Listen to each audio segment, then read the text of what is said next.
জীবনের উদ্দেশ্য কি এটা আল্লাহ তাআলা আমাদের বলে দিয়েছেন। আল্লাহ সুবহানাহু ওয়া তাআলা কোরআনে বলেছেন মামা খালাকুল জিন্না ওয়াল ইনসা ইল্লা লিয়াবুদুন। আল্লাহ জিন এবং মানব জাতিকে সৃষ্টি করেছেন কেবলমাত্র এই জন্য যে তারা আল্লাহর ইবাদত করবেন। সূরা যারিয়াতের আয়াত। আল্লাহ আমাদের সৃষ্টি করেছেন তার ইবাদতের জন্য এবং আমলের জন্য। আল্লাহ আমাদের পরীক্ষা করবেন। আল্লাযী খালাকাল মাউতা ওয়াল হায়াতা লিয়াবলুয়াকুম আহসানু আমালা। অর্থাৎ আল্লাহ সুবহানাহু ওয়া তাআলা বলতেছেন যে আল্লাহ মাউত এবং জীবনকে সৃষ্টি করছেন যাতে তিনি পরীক্ষা করতে পারেন তোমাদের মধ্যে কে আমলে উত্তম। এবং এই যে আমল করতেছেন আপনি, এই আমলের একটা হিসাব করা হবে, এই আমলের উপর একটা পরীক্ষা করা হবে। কামা ইয়া'মাল মিসকালা যাররাতিন খায়রান ইয়ারা ওয়া মা ইয়া'মাল মিসকালা যাররাতিন শাররান ইয়ারা। অর্থাৎ যে অনুপরিমাণ ভালো কাজ করবে সেটা তাকে দেখানো হবে, যে অনুপরিমাণ খারাপ কাজ করবে এটা তাকে দেখানো হবে। এটা হলো জীবনের উদ্দেশ্য, জীবনের বাস্তবতা। আল্লাহ সব বলে দিচ্ছেন। পরীক্ষা আসবে, পরীক্ষার প্রশ্ন কি, পরীক্ষায় কি করলে পাস করতে পারবেন সব বলে দেওয়া হবে।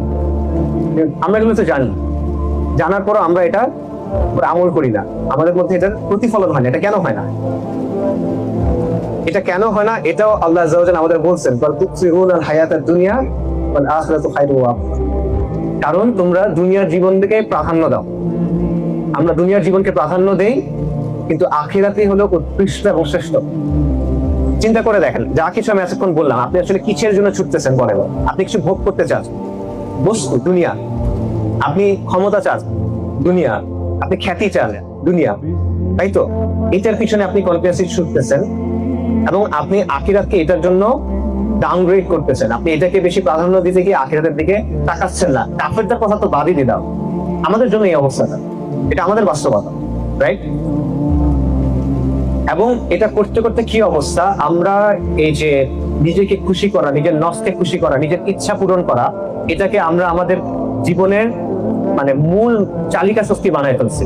আমার কাছে এটা করতে ইচ্ছা করতেছে, আমার এটা লাগবে, এটাকে আমরা মূল মাপকাঠি বানায় ফেলছি। এবং আল্লাহ আযজা ওয়া জাল্লা বলছেন আফারাইতা মাইত্তাখাযা ইলাহু হাওয়া, তুমি কি তাকে দেখো না যে তার হাওয়াকে, তার খেয়াল খুশিকে তার ইলাহ হিসেবে গ্রহণ করছে। আধুনিক মানুষের অবস্থা এটাই, যে তার খেয়াল খুশিকে ইলাহ হিসেবে গ্রহণ করছে। এবং আল্লাহ আযজা ওয়া জাল্লা বলতেছেন যে এটা করে তার অবস্থা গবাদি পশুর চেয়েও খারাপ। যে তার খেয়াল খুশিকে তার ইলাহ হিসেবে গ্রহণ করতেছে, বা খেয়াল খুশিকে তার চালিকা শক্তি হিসেবে গ্রহণ করতেছে। অন্যদিকে আধুনিক পৃথিবী আমাকে বলছে এটা হলো স্বাধীনতা, ঠিক আছে? কিন্তু এই স্বাধীনতার শেষে কি, এই স্বাধীনতা আপনাকে সন্তুষ্টি দিবে কিনা? নবী সাল্লাল্লাহু আলাইহি ওয়াসাল্লাম একটা হাদিস আছে বুখারী শরীফে। হাদিসের বক্তব্যটা এরকম যে বনি আদমকে যদি দুটা উপত্যকা ভর্তি ধন সম্পদ দেওয়া হয়, সে তৃতীয় একটা চাইবে। বনি আদমের পেট কবরের মাটি ছাড়া আর কোনো কিছু দিয়ে পূর্ণ হবে। অর্থাৎ দুটো উপত্যকা মানে বুঝছেন তো, বিশাল ভ্যালি, মানে এখানে মানে অগণিত সম্পদ, দুটা ভ্যালি, এরকম দুটা উপত্যকা ভর্তি সম্পদ যথেষ্ট না, আমার আরো লাগবে। কারণ মানুষের মধ্যে একটা শূন্যতা আছে যেটা পূরণ হয় না, পূরণ হয় না, পূরণ হয় না। কখন পূরণ হয়? কবরে যখন পূরণ হয়। এইটার ভিতরে আমরা ঢুকে আছে, কিন্তু আমরা এটার মধ্যে সন্তুষ্টি খুঁজতেছি। এবং আমরা এমন একটা সময়ে আছি, এমন একটা সভ্যতায় আছি যারা এটার মধ্যে জীবনের অর্থ খুঁজে পাচ্ছে।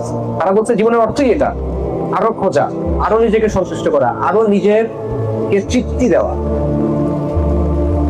এটাকে আপনি প্রশান্তি পাবেন না।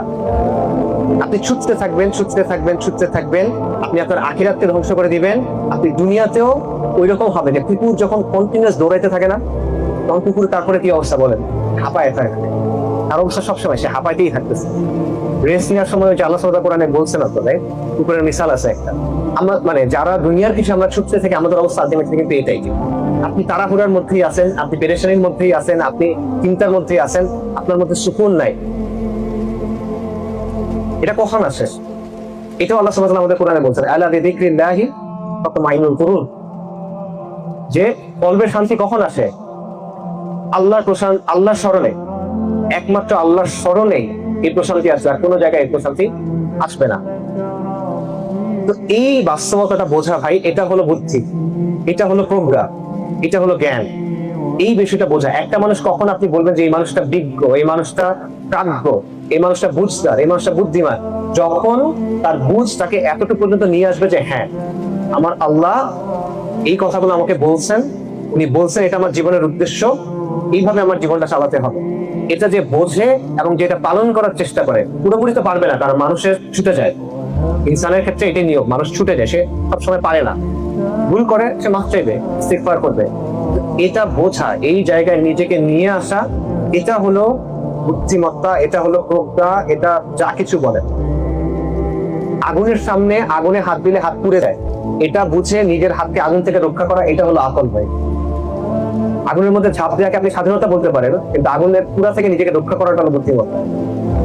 এইটা হলো জীবনের উদ্দেশ্য, যেটা আল্লাহ আমাদের বলছেন।